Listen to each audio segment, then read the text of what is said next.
Hi class, joining you today to read some more chapters of the Trojan War. Oenone, chapter 6. A rough stretcher carried by 4 bearers passed out of the Trojan gate and struck up into Ida. The bright curls of the man who lay on it were matted with sweat, and his face was pale under its tan. He twisted and groaned now and then as the men jolted him over the rough paths seldom frequented except by the shepherds. Still, he never asked them to stop, even when they passed through a brook and the cool water splashed around their ankles. The bearers were scarlet in the sun, and a myriad flies drove them almost to madness, yet they did not halt at the stream, but toiled, panting, up grassy slopes and through hot woods, or broke into a rough trot whenever the path led them downward. Once, when the track went up a set of steep rocks like gigantic stairs, they paused for a moment, panting heavily. The restless head of the sufferer lifted, and the dry lips opened to whisper, "Hurry!" The men took up their burden again and began to clamber over the hot rocks toward the belt of trees above. They were getting far up on Mount Ida now, and looking down over the foothills, they might have seen the white temple of Apollo rising from the citadel of Troy. Up here there was no sound or sight of the struggle in front of the town on the great plain running down to the sea. This was wild, peaceful country, where shepherds and goat herds lived on berries and goat's milk cheese. Even Achilles had not penetrated so far, for these people owed no allegiance to Priam and kept themselves apart from the war. In a pocket of the hills, a little stream had been collected into a pool by a rough dam of stones. Only a few yards below, it leaped out over the cliffs in a wide arc of spray and tumbled down the hills into Scamander, which carried it out to the sea. Scamander was yellowish, with the sand washed down by Let me start that sentence over. Scamander was yellow, with the sand washed down by many such streams, but up here the pool was clear as crystal, and the trickling brook sang like a clear bell. A grove of trees shaded its banks, and across the water was a little cavern with green bushes beside it, and its entrance carpeted with yellow flowers. "Here," said the sufferer, "put me down now and get water." One man hastened to bring a drink cupped in his palms, while the others plunged their burning faces right into the icy pool. "Call her," said the sick man more loudly, and he lifted up his own voice to cry, "Oenone! Oenone!" repeated the 4 in chorus, timidly at first, and then, as no answer came but the echoes, more loudly until the hills were ringing, "Oenone!" Suddenly she was there, outside the cave and looking at them across the water. She wore the shining gown he remembered, and her limbs were pale brown and her hair the rich color of chestnuts. Her lips used to smile, but they did not do so now. "Paris," she said sharply, "there was a time when you were a shepherd and thought a nymph good enough for your bride. Now you're a great king's son, and nothing will do but the fairest woman in the world. Where is Helen, and why are you here?" "Oenone," said he with hoarse pleading, "Philoctetes, who carries the bow of Heracles, has come against Troy, and has wounded me with an arrow, as the fates decreed he should." "Where is Helen?" she asked again bitterly. "Is her gold and white beauty too delicate to bear the sight of a man in pain?" "She cannot heal me," said he. "The prophets tell me that no one can save my life but Oenone, who loved me once." "No one has power over Heracles' poison but me, yet why should I save you?" "Have mercy," he said, struggling to lift himself. "I am dying in agony, and you used to love me well." A golden green light fell through the branches over his beautiful hair and his smooth cheeks, ruddy with fever. He smiled at her imploringly, looking lovely as he had been in the flower of his youth. Oenone took a step forward into the sunlight. "Behold me," she demanded eagerly. "Am I not as fair as Helen after all?" Paris opened his lips to agree with her, but he could not. "Helen," he said in dazed tones, lingering over the very sound of her name. Helen is fairer than the dazzling sun itself. Then let her carry you, cried the nymph, for I will not. She put up her hands to her face and ran sobbing into the cave. Take me up and go home, said Paris to his bearers. If I must die, I will see Helen again. The men shuffled off down the slope, more slowly now. Their lord did not hurry them, and he drew in his breath less sharply when one stumbled over a stone. Presently, his blue eyes closed, though he still breathed with a hoarse, straining sound. The sun was very low when they got off Ida, and when they called to the sentry at the gate, it was already dark. Men brought torches to light them through the gateway. Your master is quiet now, said one. Did Oenone put some herb on the wound to draw out the poison? For he seems as though he's asleep. He's dead, cried one of the bearers sharply. He must have died out there in the dark. The men went on with their litter, and their guards turned back to the gate. So, he's dead, said the one who had spoken earlier. This will be the end of the long war. Not so, answered the other, for we still have Helen. Ah, Helen, said his fellow with awe. Who would not die for such a woman as she? Not Paris. He went back to Oenone for healing, and it seems she cast him out. Would he had never been born. Someone knocked on the gate from without. Let me in, said a voice. I am the nymph, Oenone, and I bring herbs for the healing of Paris. Paris wants no herbs, said the guard roughly, and without the watchword I cannot open the gate. I will save his life, implored she. Go in and tell King Priam I am here to save his son, whom I have loved for so long. Paris is dead, shouted he. It is but a few minutes since the bearers brought his body in through the gate. There was silence for a moment, and then a sobbing. The guard, peering over the wall, could see nothing, though the moon had arisen and the space by the gateway was clear.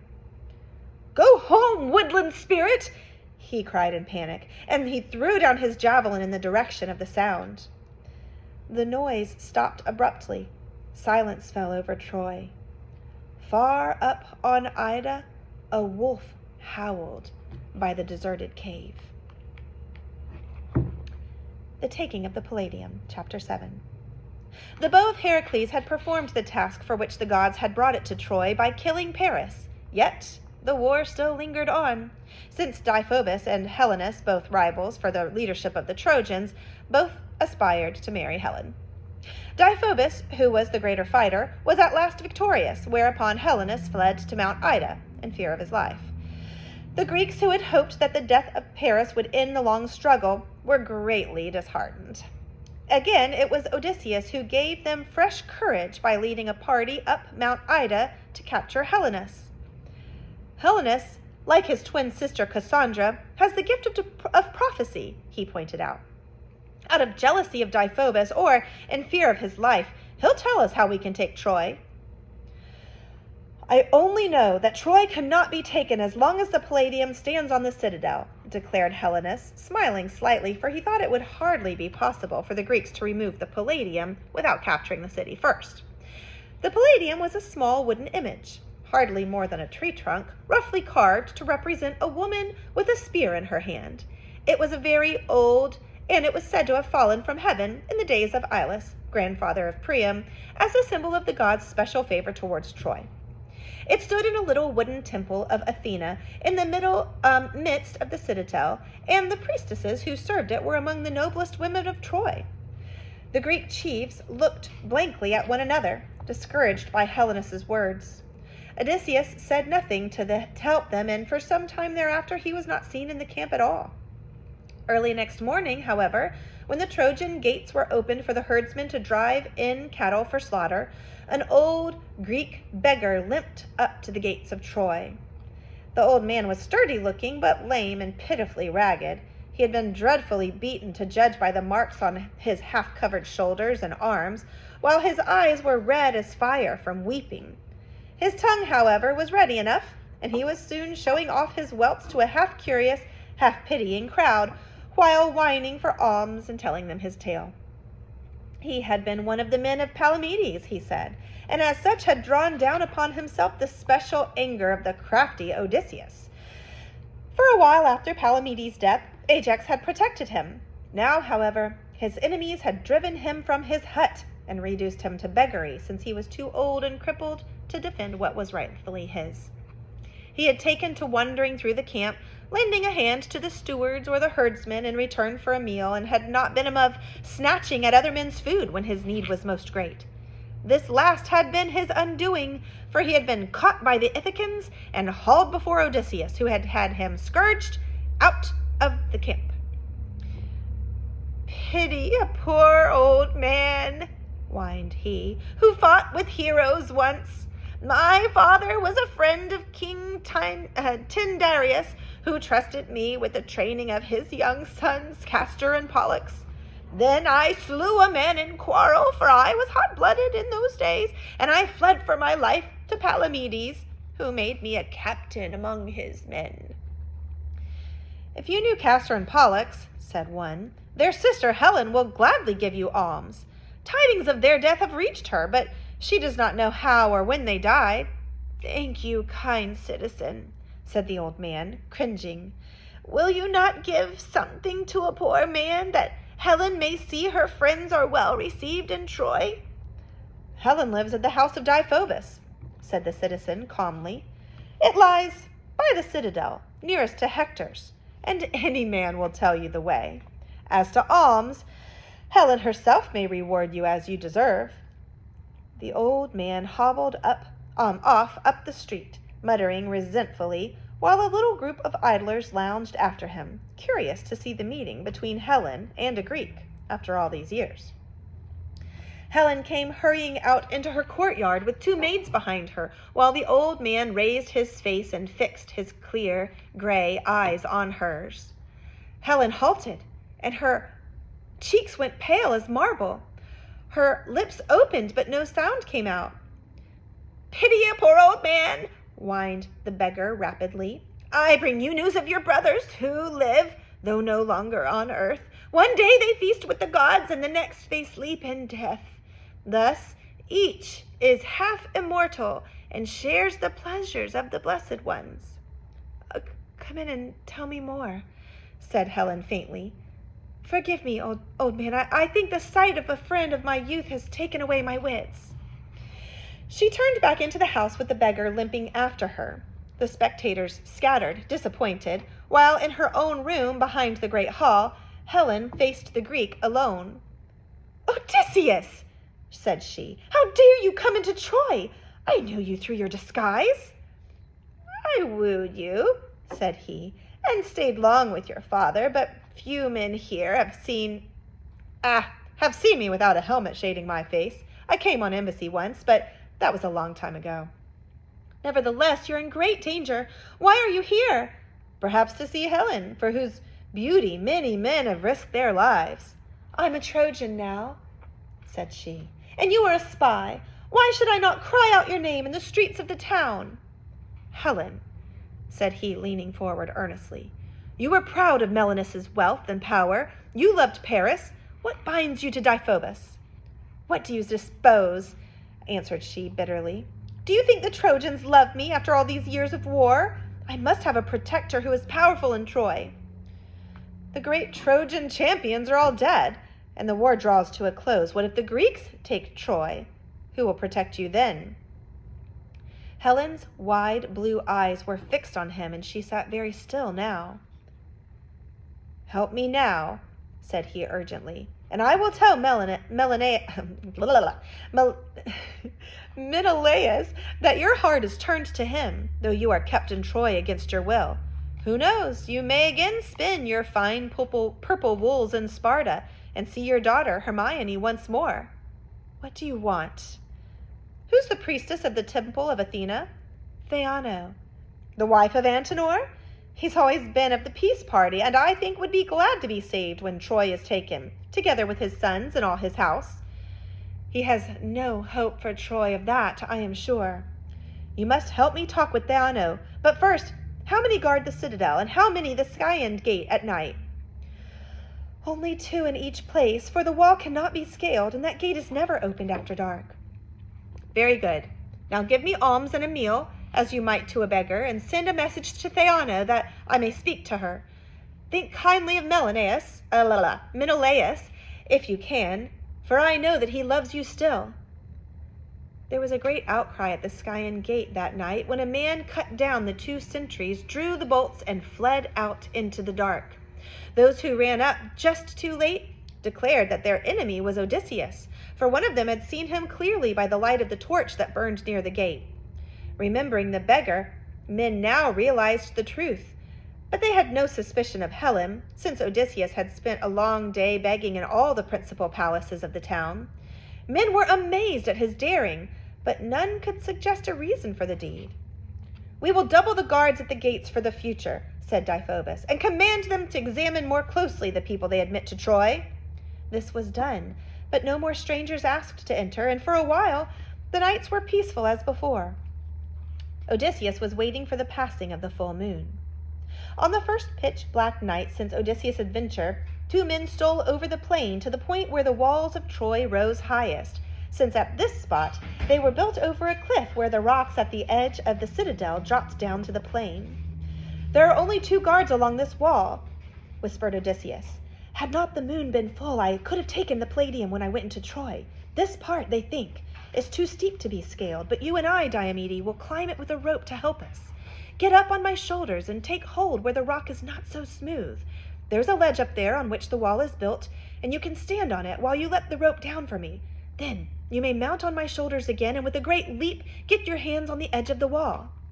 He straddled his legs and stood waiting. His companion jumped on his shoulders and hoisted himself up into the dark.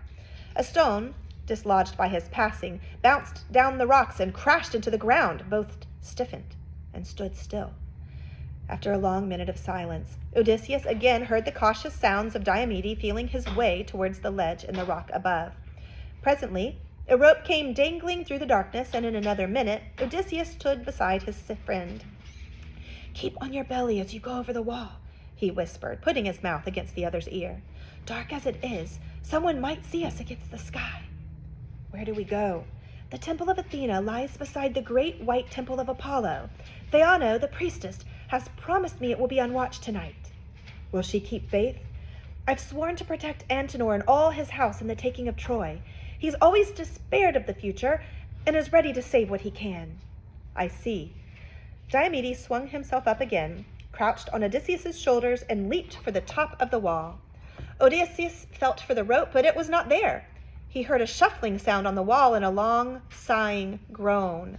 Someone exclaimed sharply. A weapon fell with a clatter and bounced off the wall, narrowly missing Odysseus on the ledge below. Diomede, he called gently, reflecting that without the rope he must stand on the ledge till dawn. I came up between the guards, whispered Diomede from above him. Did you hear me kill them? One was actually asleep. Hurry then and let me down the rope. It will be dawn in an hour. Diomede laughed softly in the darkness. This is no errand for 2 men, he whispered. I will steal the Palladium while you stand there and catch it when I lower it on the rope. This is my adventure, protested Odysseus as loudly as he dared. This part is mine, answered Diomede, chuckling. I'm younger and lighter on my feet. Moreover, I'm at the top of the wall. Odysseus, boiling with fury at being outwitted, waited for what seemed an endless time until he heard sounds above, and the rope, with the image tied to it, came jerkily into reach. In another moment, Diomede landed heavily beside him and drew down the rope. Odysseus turned on his companion, but in an instant Diomede had whirled to let him see the sword in his hand. They say no man gets the better of Odysseus and wins, he stated grimly. I do not know the truth of this saying, but I will go first down the rope. I shall wait for you at the bottom, and while I carry the Palladium, you may walk ahead. In the gray light of dawn, Odysseus came back to the camp, while Diomede stalked behind him, the Palladium strapped to his back, and the sharp sword ready in his hand.